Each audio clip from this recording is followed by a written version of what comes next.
Alright, let's talk about some Sony headphones. Now these are the MA900s. And they're open. And I don't really see many open Sony cans. Usually you see the M6s or the 7506s. You see those studio cans running around. But really, Sony doesn't do pleasure cans, like expensive open pleasure cans. These are $220 if you get them imported, because they are an import. Everything on the box except for the front is Japanese. Made in Thailand though, so don't get your hopes too high. Now I got this set and the wire's been changed by Mimic Cables. The Mimic Cables guy received this set and then he sent it to me via the owner's request. So it comes with a standard fixed wire. And for $220, you kind of want a replaceable cable. So he went with this multicolored hippie tie-dye braid leading to a mini XLR, which is cute. And I guess this is just standard fare from an AKG. Can I put it back together? Yes. So, yeah. Open Sony cans. They're pretty good. Let me say this, they're the lightest, some of the lightest headphones. I mean, look at this. There's almost nothing here. Somehow this is rubberized. There's like a rubber surround around it. Did it say the weight in a language I could read? 3M, so it's got a 10-foot cord, which is why you get rid of it. 195 grams. 195 grams is pretty damn light. And it's got a very, very unique design. First of all, the cup here, remember the 3-finger rule? This is the biggest opening in a headphone probably ever. That's huge. My ear, I could shift this forward and backwards and keep my ear inside of that. So that's an actual good thing. The pads are not very thick and not very wide, but it doesn't matter because the clamp and weight of this is so light that, you know, it doesn't even exist. And then there's that. Where's my pen? So, there is a literal opening. So when people say, oh, I have open headphones, it usually means the back is open to the driver. But these are physically open to the real world. So all the pad does is hold this bit, the actual driver bit, off your head, which is a very, very nice, it's very, very HD800, HD700 Sennheiser style, where it's just pushed away from your head as far as it can go. So it acts like a speaker. You know, you just want a speaker that's real close to your ear. And it does an amazing job of producing low end, even though that giant void exists. So they're probably some of the more comfortable headphones I've used. Wow, look at that. The way that screw holds that from oscillating. Interesting design. As far as I can tell, they're well made. I don't really feel like twisting them to break them. But, you know, Sony doesn't build crap. A lot of times, like their amplifiers and stuff, I wouldn't recommend. Because, well, Sony explodes. So home theater amps and stuff have high distortion and things, but the actual build quality is usually really, really good. Knobs aren't going to fall off or anything. And these are oh god, different. Look at this. Look at the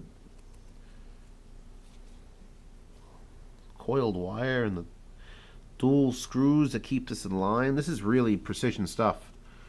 It's like watchmaker stuff going on in this.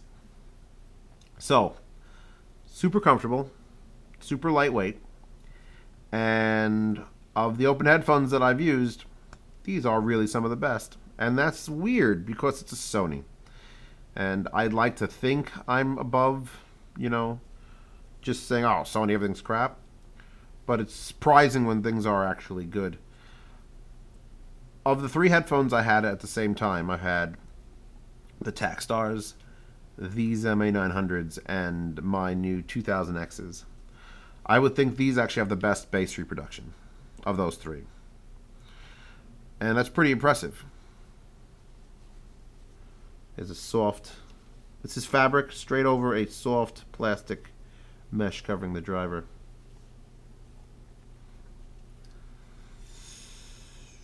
Good soundstage. I wouldn't say it's overly bassy, but there's definitely a reproduction value here that it's hard to, you know, I wouldn't call them neutral. They're certainly fun. Actually, there's a slot there too. What the hell did I just see? There's a little slot right there as well, just in case, I guess, this massive opening doesn't work. So these are highly engineered to sound good. And why they don't sell them here is beyond me, because I think these would sell. Sony still has a presence. Sony still says, hey, I made something, and then you will look at it.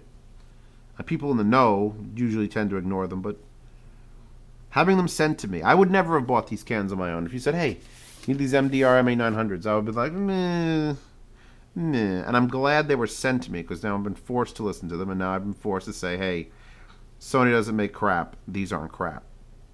Are they worth $220? That's the question. Well, what are we looking at against these? Every AKG? Pretty much every AKG pair of cans you can get for around that price. Are these better than every AKG pair of cans?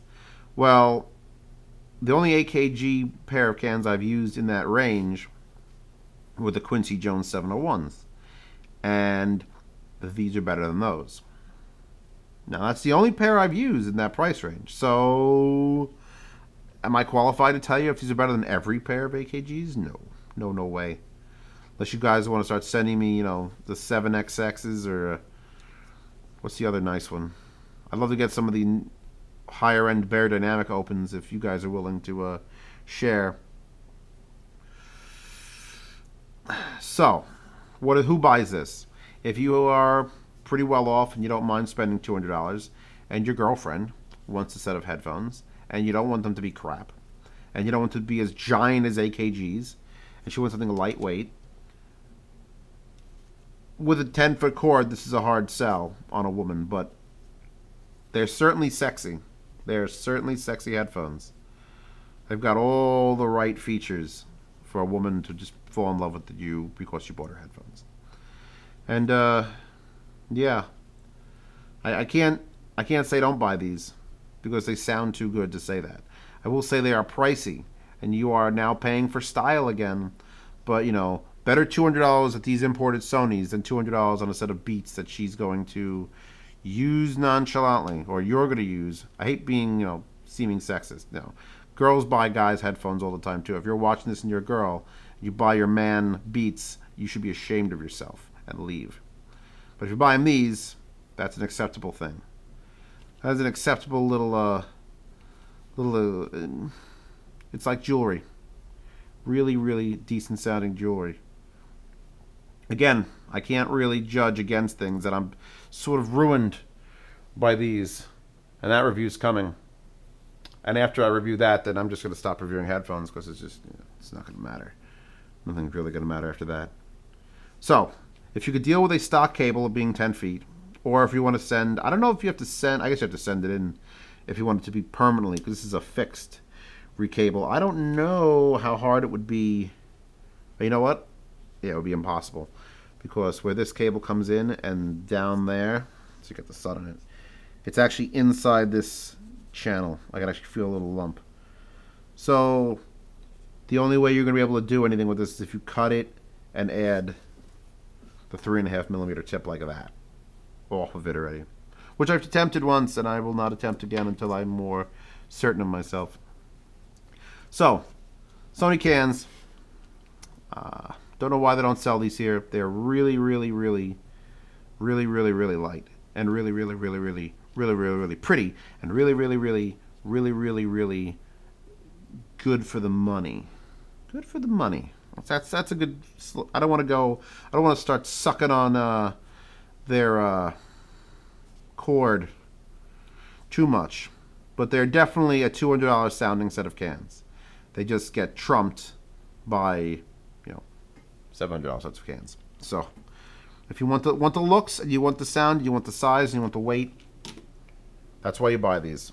Use them for gaming, use them for music, use them to watch TV shows that are terrible. They work for everything.